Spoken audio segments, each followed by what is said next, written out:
Hello friends, welcome to దేవాంష్కా stories world. ఇప్పుడు మీరు వినబోతుంది మనసు మాట విందు స్టోరీలోని 72వ భాగం. సీత బయటికి వెళ్ళాక స్వాతి తలపట్టుకొని కింద కూర్చుండిపోయి మొత్తం నాశనం అయిపోయింది. ఇక నేను ఇక్కడ ఉండి ఏం లాభం? పొరపాటుని ఇక్కడ ఉన్నా సరే నా దరిద్రం డిస్కో డాన్స్ చేసి సీత చెప్పే నిజాలకి నన్ను అందరూ చెప్పు తీసుకొని కొడతారు. ఆ అవమానం భరించటం కంటే ఇక్కడి నుంచి వెళ్ళిపోవటం మేలు. బయటికి వెళ్ళి బయట నుంచి అయినా అభిని నేను నా సొంతం చేసుకోవటానికి ఏదో ఒక ప్రయత్నం చేయొచ్చు. కానీ ఇంకా ఇక్కడే ఉంటే మాత్రం ఖచ్చితంగా నేను జైలు పాలవుతాను. ఇప్పటికే అందరికీ నా మీద పీకల వరకు ఉంది అని భయంగా అనుకుంటూ ఉండగా తన తల్లి నుంచి ఫోన్ రావటంతో వెంటనే లిఫ్ట్ చేసి, మమ్మీ, నేను ఇక్కడ ఉండాలని అనుకోవటం లేదు, వచ్చేస్తాను అని చెప్పింది. ఏంటే పిచ్చిగాని పట్టిందా? వచ్చేయటం ఏంటి? అభి కావాలి, అభి నా భర్తగా మారాలి అని పిచ్చిదానిలా ఎగిరి మరీ వెళ్ళావు కదా. చూస్తూ ఉండు, నా సొంతం చేసుకొని వస్తానని ఛాలెంజ్ చేసి మరి ఇప్పుడేమైంది? సడన్గా అక్కడి నుంచి వచ్చేస్తానంటున్నావు. అంటే ఆ సీతకి రాజభోగాలు అనుభవించే అవకాశం ఇస్తానని చెప్తున్నావా? సిగ్గులేదా నీకు? చిన్నప్పటి నుంచి అది ఎప్పుడూ నీ కిందే ఉంది. ఎప్పటికీ అది నీ కిందే ఉండాలి. మనకంటే ఎక్కువ పొజిషన్లో సీత ఎప్పటికీ ఉండకూడదు స్వాతి. ఇది బాగా గుర్తుంచుకో. ఇది నాకు దాని మీద ఉన్న కోపం, కక్ష కొద్దీ చెప్తున్నాను. చిన్నప్పటి నుంచి అదంటే నాకు అసహ్యం. దానివల్ల నాకు మీ నాన్నకి మధ్య ఎన్నో గొడవలు. ఆ సీతే కావాలి అంటూ మీ నాన్న, అది అవసరం లేదు అనాథాశ్రమంలో చేర్చాలి అంటూ నేను ఎన్నోసార్లు గొడవ పెట్టుకున్నాము. చివరికి ఆయనే గెలిచి కనీసం ఇంట్లో పడి ఉండటానికి పర్మిషన్ ఇచ్చిన నన్ను ఎప్పుడూ తిడుతూ కొడుతూనే ఉండేవాళ్ళు. ఆఖరికి ఆ సీత చదవటానికి డబ్బులు కూడా ఆయనే సంపాదిస్తుంటే నీ భవిష్యత్తు ఏమవుతుందని గొడవ పెట్టుకున్నా కూడా నన్ను అరిచి నోరు మోయించేవాళ్ళు. చివరికి నేనే చేస్తానని బెదిరించి ఆయన నోరు మోయిస్తే కానీ మోయలేదు. ఆయన తెలుసా, అదంతా ఎవరి వల్ల? ఆ సీత వల్ల కాదా? అందుకే దానిని చిన్నప్పటి నుంచి నరకంలో ఉన్నట్టు పెంచాను. ఆ అంటే కొట్టడం, ఊ అంటే కొట్టడం, ప్రతిదానికి కొడుతూనే బుద్ధి చెప్పేదాన్ని. పైగా దాని అమ్మ నాన్న నన్ను ఎంత చులకనగా చూసేవాళ్ళు నాకు ఇప్పటికీ గుర్తు లేదు. ఆ సీత ఆ ఇంటి కోడలుగా ఉండటానికి వీలు లేదు. నువ్వేం చేస్తావో నాకు తెలియదు. ఆ సీతని చంపేసైనా సరే నువ్వు ఆ ఇంటి కోడలు కావాలి. సీత ఎప్పటికీ రాజభోగాలు అనుభవించకూడదు అని ఒక సైకోలా అరుస్తూ ఉన్నారు సరస్వతి గారు. సరస్వతి గారి బుద్ధే స్వాతికి వచ్చినా కూడా ఇప్పుడు స్వాతి చుట్టూ సీత చేతిలో ఉండటంతో భయంగా కుటికలు మింగుతూ, ఇప్పుడు అది సాధ్యం కాదమ్మా. ఇప్పుడు నా జుట్టు దాని చేతుల్లో ఇరుక్కుపోయింది. అసలు ఏం జరిగిందంటే అంటూ భయంగానే జరిగింది చెప్పగానే సరస్వతి గారు షాక్ అయ్యి వెంటనే తేరుకొని ఆవేశంగా, కొంచెం కూడా సిగ్గు శరం లేదా? ఎలా పుట్టావే నా కడుపున నువ్వు? నేను నా మొగుడిని తప్ప ఎవ్వరిని నా మీద చేయి వేసే అవకాశం ఇవ్వలేదు. కానీ నువ్వు, చిచి, నువ్వు నా కూతురిగా చెప్పుకోవడానికి నాకు అసహ్యం వేస్తుంది. ఏం చెప్పి పంపించాను నిన్ను? ఆఖరికి వాడితో కలిసి పెళ్లిపీటల మీద నుంచి వెళ్ళిపోయి తిరిగి ఇంటికి వచ్చాక కూడా నిన్ను చేరదీశాను. కానీ ఏం చేస్తున్నావు నువ్వు? నీ ప్రియుడికి దగ్గర అవుతున్నావా? సిగ్గుసరం లేదా? అభి కావాలి అన్నప్పుడు వాడికి మాత్రమే నువ్వు నీ తనువు అప్పగించాలి. అంతేకాని దారిని పోయి ప్రతి మగాడికి అప్పగిస్తావా? ఆడపిల్లవేనా నువ్వు అని గట్టిగా చివాట్లు పెట్టి, ఇప్పుడు నీ జుట్టు నిజంగానే సీత చేతిలో ఉంది. అది ఆడించినట్టు నువ్వు ఆడాల్సిందే ఎలాగైనా సరే. ఆ వీడియో తన దగ్గర నుంచి మాయమయ్యేలా నువ్వే ఏదో ఒకటి చేయాలి అని అంటే,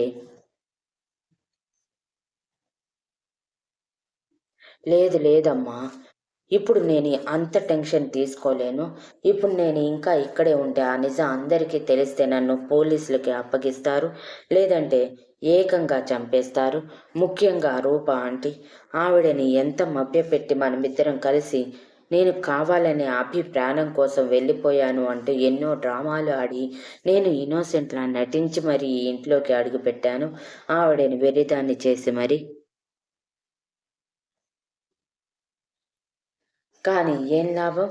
ఇన్ని నెలలవుతున్నా సరే ఒక్కరు కూడా నాకు ఇంప్రెస్ కాలేదు. ఒక్క రూపా ఆంటీ మాత్రమే నా వైపు నిలబడేవారు. ఇప్పుడు సీత ప్రెగ్నెంట్ అని అబద్ధం చెప్పాక సీతని యాక్సెప్ట్ చేసి కోడలిగా ఒప్పుకొని తనతో చాలా క్లోజ్గా ఉంటున్నారు. ఇప్పుడు సీత ఏది చెప్పినా నమ్మే పొజిషన్లో ఉన్నారు. పొరపాటున నేనిప్పుడు సీతని బ్లేమ్ చేయటానికి ట్రై చేస్తే సీత ఆ వీడియో అందరి ముందు పెడితే నేనేమైపోవాలి అమ్మా? నో, నేనంత రిస్క్ తీసుకోలేను. నేనే బయటికి వెళ్ళిపోతున్నాను. ఇక నువ్వే మాట్లాడుకో. ముఖ్యంగా అభికి ఈ విషయం తెలిస్తే నన్ను చంపేస్తాడు. ఇప్పటి వరకు తన ఇంట్లో ఉండనివ్వటానికి కారణమే నేను ఎవరి జోలికి వెళ్లకుండా డిస్టెన్స్ మెయింటైన్ చేస్తూ ఉండటం అండ్ సీత విషయంలో డిస్టర్బ్గా ఉండటం వలన. కానీ ఇప్పుడు రామ్కి అటువంటివి ఏమీ లేవు. ఇప్పుడు కానీ నా విషయం బయటపడితే చంపేస్తాడు. అభి కోపం నీకు తెలిసిందే కదా అమ్మా? పెద్దదానివి, నీ విషయంలోనే కొంచెం కూడా జాలి చూపించిన అభి నా విషయంలో చూపిస్తాడా? అది కూడా సీతని టార్గెట్ చేస్తున్న నన్ను అని వణుకుతూ చెప్పింది. అప్పుడే సడన్గా లోపలికి అడుగుపెట్టిన రూపగారు, ఎంత మోసం చేశావే నన్ను అని అరుస్తూ స్వాతి వైపు స్పీడ్గా వెళ్లారు, కోపం ఆవేశంతో ఊగిపోతూ. సడన్గా అక్కడ రూపకారిని చూసిన స్వాతి బిక్కచచ్చిపోయి టెన్షన్తో ఊపిరి బిగబట్టి మరీ ఆవిడ వైపు చూస్తూ ఉండిపోయింది.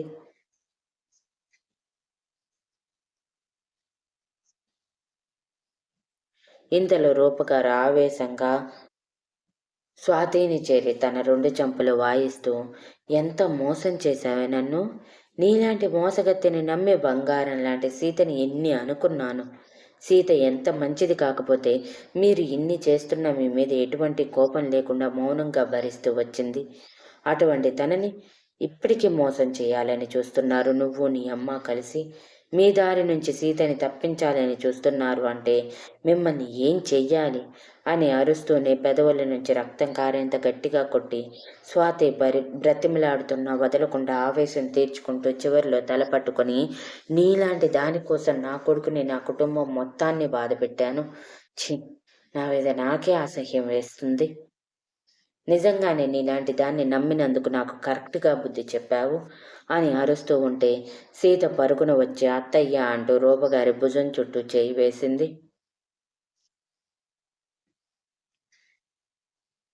రూపగారు సీత వైపు కన్నీళ్లతో చూస్తూ, నన్ను క్షమించు సీత. ఇలాంటి రాయిని చూసి వజ్రం అనుకుని వజ్రం లాంటి నిన్ను రాయి అనుకుని ఎంతో బాధ పెట్టాను. నిజంగా నేను కావాలని చేయలేదు సీత. ఇది దీని మాయ మాటలతో నన్ను నమ్మేలా చేసింది.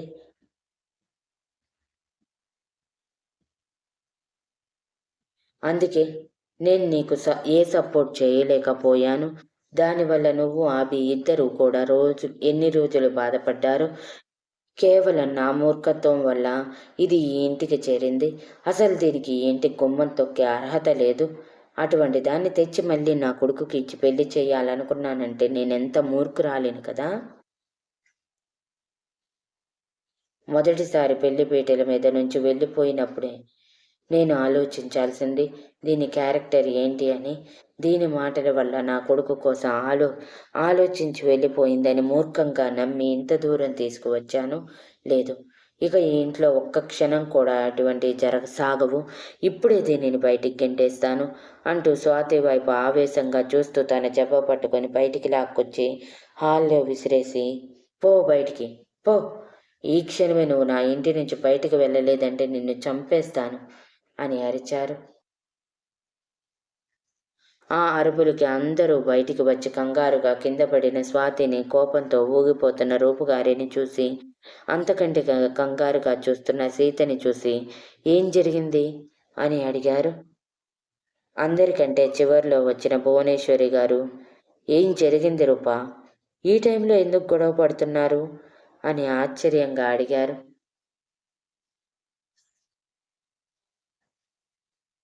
అత్తయ్య గారు అంటూ భువనేశ్వరి గారి వైపు చూసిన రూపగారు స్వాతి మాట్లాడింది మొత్తం చెప్పి, సీత, స్వాతి రూమ్ నుంచి బయటికి రావటం నేను చూశాను.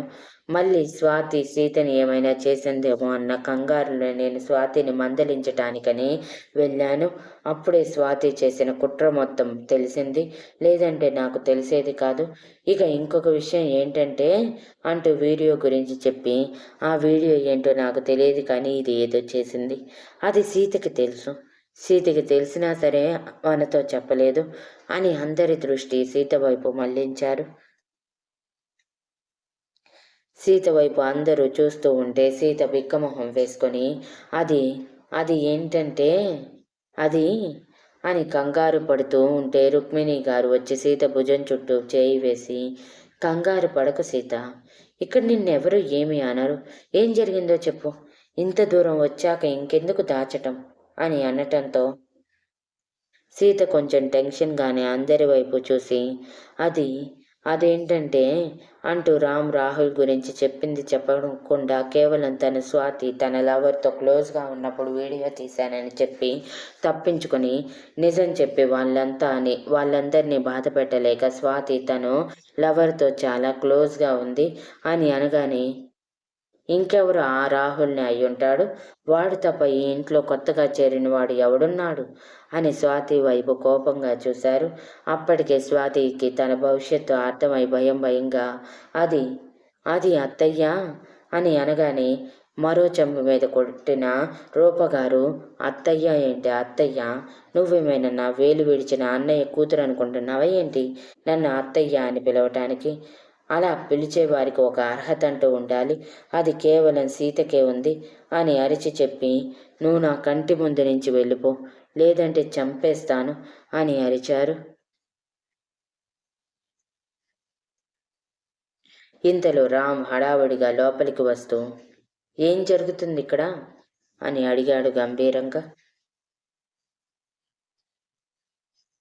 ఎప్పుడైతే స్వాతి రూమ్లో నుంచి అరుపులు వినిపించాయో అప్పుడే సీత వెళ్ళి చూసి ఫస్ట్ చేసిన పని రామ్కి ఇన్ఫర్మేషన్ పాస్ చేసి ఆపటానికి వెళ్ళటం కావటంతో రామ్ వెంటనే ముప్పావు గంట పట్టే దూరాన్ని 20 నిమిషాల్లో ముగించి మ్యాన్షన్కి చేరుకుని ఇంట్లోకి అడుగు పెడుతూనే అడిగాడు ఏం జరిగిందని.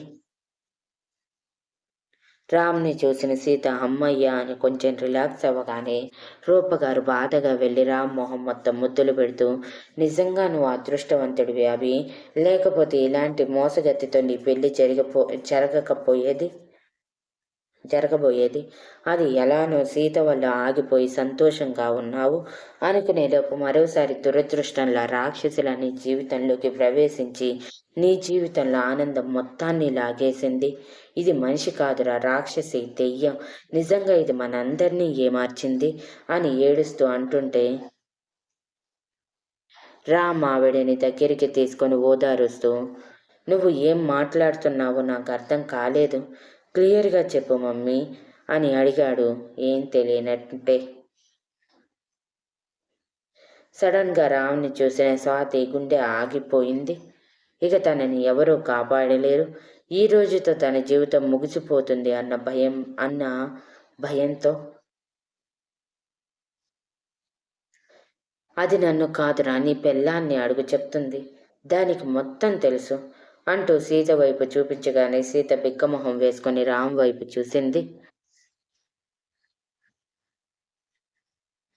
రామ్ కళ్ళతోనే చెప్పు అన్నట్టు చూడటంతో సీత ఊపిరి పీల్చుకొని వదిలి రాహుల్తో డీల్ మాట్లాడింది తప్ప మిగిలింది మొత్తం చెప్పి, స్వాతి అతన్ని కావాలని పిలిపించుకున్నట్టుంది అని స్వాతి వైపు కోపంగా చూస్తూ చెప్పి, దీనికి ఒక క్యారెక్టర్ లేదు, ఇలాంటి దానితో కలిసి పెరిగినందుకు అసహ్యం వేస్తుంది, ముఖ్యంగా నా మీద నన్ను ఎంతలా మభ్యపెట్టింది, నా భర్తని నా నోటితో ఎన్ని మాటలు అనేలా చేసింది, దీనిని అంటూ ఆవేశంగా స్వాతి దగ్గరికి వెళ్ళి స్వాతి 2 చెంపలు మరోసారి కొట్టగానే స్వాతి కోపంగా సీత వైపు చూసింది.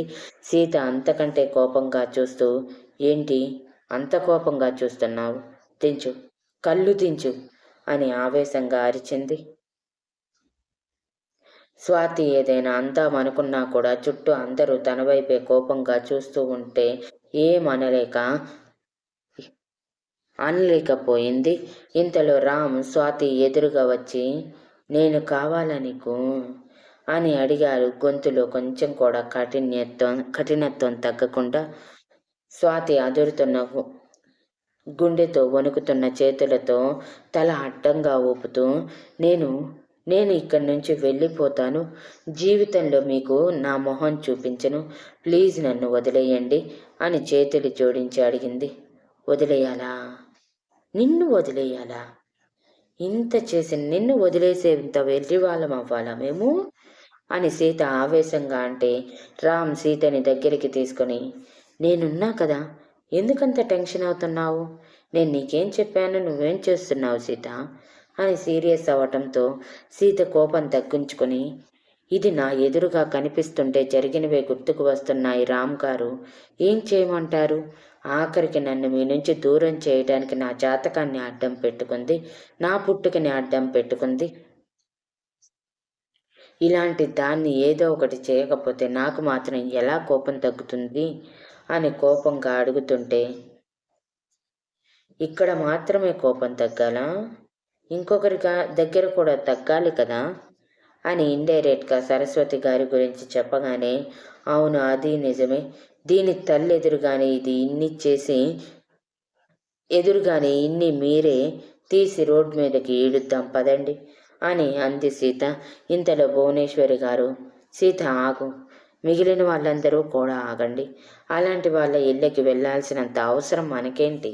వీళ్ళ పంచాయతీతో మనకి అనవసరం. మనల్ని మోసం చేసినందుకు స్వాతిని జైలుకి పంపిద్దాము. కన్నయ్యను ముందు పోలీసులకు ఫోన్ చేయి.